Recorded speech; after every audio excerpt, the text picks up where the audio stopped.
வீட்டில் சரளமாக பணம் புழங்கணும், பொருளாதார வளம் நல்லா இருக்கணும் அப்படிங்கிறதுக்கு சின்ன பரிகாரம்னா வாழ்வியல் முறை தான் இன்றைக்கி பரிகாரங்கிற பேரை சொல்ல வேண்டியதாக இருக்குது. நம்ம முன்னோர்கள் காலத்தில் பார்த்தீங்கன்னா சின்ன குழந்தைங்களுக்கு உண்டியல் வாங்கி கொடுத்து காசு சேகரித்து சொல்லுவாங்க. இதில் ஒரு பெரிய ரகசியமாக இருக்குங்க. இது ஒரு குபேர ரகசியமாக இருக்குது அதுக்குள்ள. என்னென்னு கேட்டிங்கன்னா, காலபுருஷ தத்துவப்படி கும்பராசிங்கிறது காலபுருஷத்துக்கு 11ஆம் இடம் லாபஸ்தானம். அங்கே இருக்கிற நட்சத்திரம் என்னன்னு கேட்டால் புரட்டாதி நட்சத்திரம். புரட்டாதி நட்சத்திரம் தான் குரு பகவானோட நட்சத்திரம்.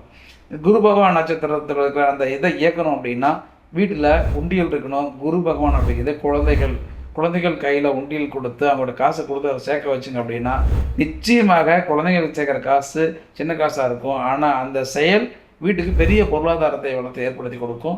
இது எளிய பரிகாரம் தான். நம்ம முன்னோர்கள் காலங்காலமாக பண்ணிக்கிட்டு வந்தது நம்ம இன்றைக்கி மிஸ் பண்ணிட்டோம். பொருளாதார வளம் வேணும், எப்பயுமே செழிப்போடு இருக்கணும் அப்படின்னா நிச்சயமாக இந்த சின்ன விஷயம் குழந்தைங்களுக்கு உண்டியல் வாங்கி கொடுத்து அதை காசு சேமித்து வைக்கிற மாதிரி பழக்கத்தை ஏற்படுத்துங்க.